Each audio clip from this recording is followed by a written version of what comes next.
लोग भी बैठ जाओ, और अगर नहीं बैठोगे तो मैं नहीं बोलूंगा। आप लोग भी बैठ जा रहे।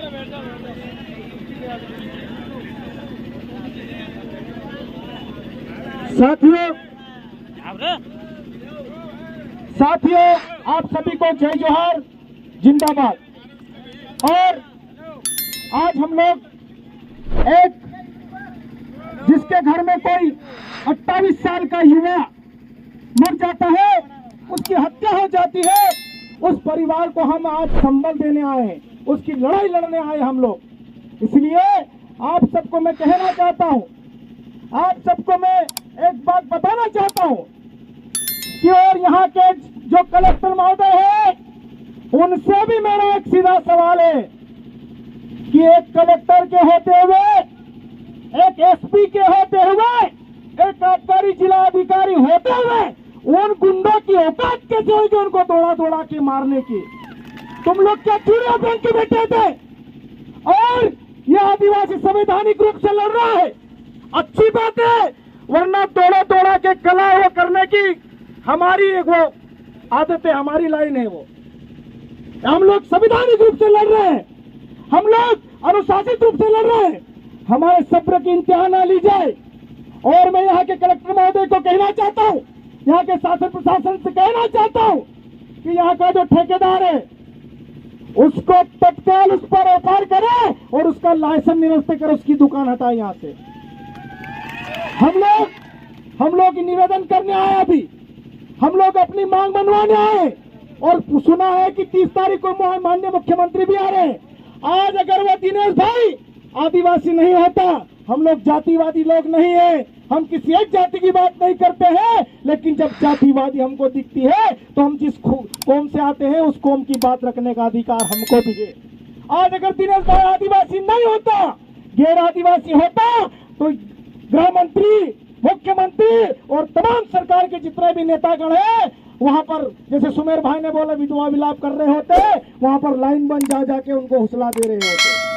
लेकिन अभी अगर हौसला दे रहे हैं तो वो शराब ठेकेदार को दे रहे हैं, पीड़ित परिवार को संबल देने का काम कोई नहीं कर रहा है।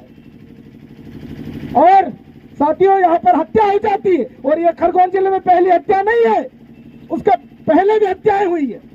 साथियों, इंदौर की एक घटना हुई थी, बजरंग दल के कार्यकर्ताओं ने डीसीपी जैसे उच्च पद पर बैठे हुए, हम खाकी का सम्मान करने वाले लोग हैं, मैं आपको वाक्य बताना चाहता हूं, इंदौर का आपने भी वो घटना पड़ी होगी कि बजरंग दल के कार्यकर्ताओं ने उनकी कॉलर पकड़ी थी पुलिस वालों की, लाठीचार्ज हुआ था, तो गृह मंत्री ने तत्काल और डीसीपी को निलंबित किया था, है ना। और यहाँ पे एक व्यक्ति मर गया है, ना भी एसपी पे कार्रवाई हुई, ना आबकारी अधिकारियों पे कार्रवाई हुई है। इसलिए हम लोग यहाँ शासन प्रशासन को कहने आए हैं, हम यहाँ भाषणबाजी करने नहीं आए हैं, हम अपनी मांगे मनवाने आए हैं, और जब तक हमारी मांगे पूरी नहीं होगी हम लोग यहाँ से जाने वाले नहीं है, चाहे मुख्यमंत्री का कार्यक्रम करा लो।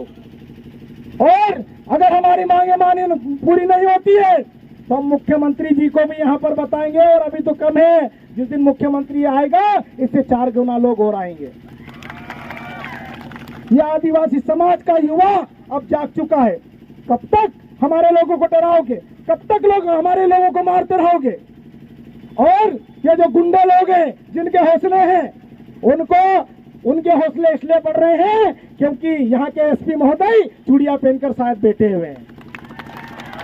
गुंडा माफिया, ये माफिया सरकार बड़ा बड़ा दावा करती है, और एक आदिवासी को यहाँ पर दौड़ा दौड़ा के मार रहे हैं और कुछ नहीं कर रहे हैं। और अभी तक कोई दूसरा होता तो उसके घर पर बुलडोजर कर चल गया होता। अगर मेरा बात माननीय मुख्यमंत्री तक अगर पहुंच रही हो, गृह मंत्री जी तक पहुंच रही हो, तो ठेकेदार के गुंडों ने हमारे एक आदिवासी भाई को मारा है। अगर तुम सही में वास्तव में न्याय करते हो तो उस कलाड़ी पे भी जेसीबी बुलडोजर चलाओ अभी, तब हम समझेंगे कि आप हमारे साथ हो। आदिवासियों को मजाक समझने की कोशिश न करें। पुलिस प्रशासन बोलता है हम शांति स्थापित करना चाहते हैं, तुम्हारे जिले में बाहर के गुंडे आकर हमारे लोगों को मार रहे, कौन सी शांति स्थापित कर रहे तुम लोग? मैं चैलेंज करना चाहता हूं, मैं उनको कहना चाहता हूं कि हमारी जो मांगे हैं उनको जल्द से जल्द पूरी करें, वरना हम लोग यहाँ से जाने वाले नहीं हैं। साथियों, और भी वक्ता हैं, मैं लंबी चौड़ी बात करने नहीं आया हूँ, सिर्फ पीड़ित परिवार की बात करने आया हूँ। और सभी मेरे युवा साथी, सामाजिक संगठन जितने भी लोग आए हैं, हम लोग एक साथ मिलकर लड़ेंगे और जो नारा हम लोगों ने दिया है, लड़ेंगे और जीतेंगे। ये बोल रहे हैं, प्रशासन हमको तर्क दे रहा है कि जिन लोगों ने मारा उन पर हमने 302 लगा दिए। क्या वो जो दिनेश भाई था उसकी क्या पर्सनली दुश्मनी थी उससे? किसने भेजा उनको मारने के लिए? किनका संरक्षण था उन पर कार्रवाई क्यों नहीं कर रहे हैं? और आबकारी विभाग ऐसे तो हमारे छोटे छोटे लोगों पे 34(2) की कार्रवाई करके जेल भेज देती है, और जब ठेकेदारों की बारी आती है तो उनके मुंह में लट्टू घुस जाता है, मुंह बंद हो जाता है, उनके कलम रुक जाती है, उनके हाथ रुक जाते हैं, हाथ क्या पैर सब रुक जाता है। लेकिन जब आदिवासियों की बारी आती है, झूठे केस बनाना हो आदिवासियों पे लाद दो, 2 क्वार्टर मिलती है 4 पेटी का केस बना दो। अरे पागल समझ रखा क्या हम लोगों?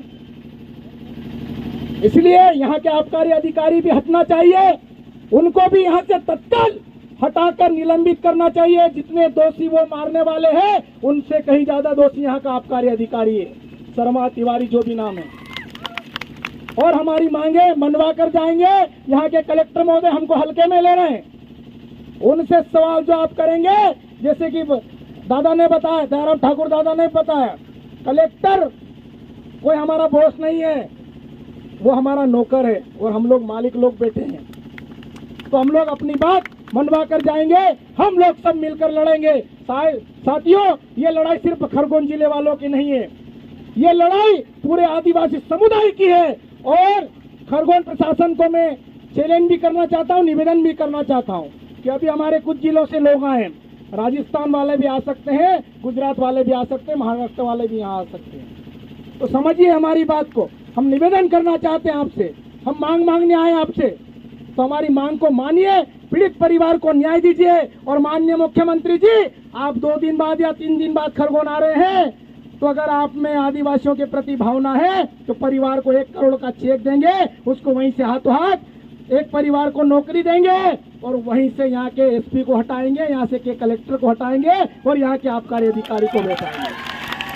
वरना तुम्हारे 1000 तुम्हारे पास रखना नहीं चाहिए। दाढ़ की मजदूरी कर लेंगे, दाढ़ की मजदूरी करके जी लेंगे, लेकिन हमारे स्वाभिमान के साथ कभी समझौता नहीं करेंगे। तो साथियों, बहुत बहुत धन्यवाद मुझे यहाँ पर बोल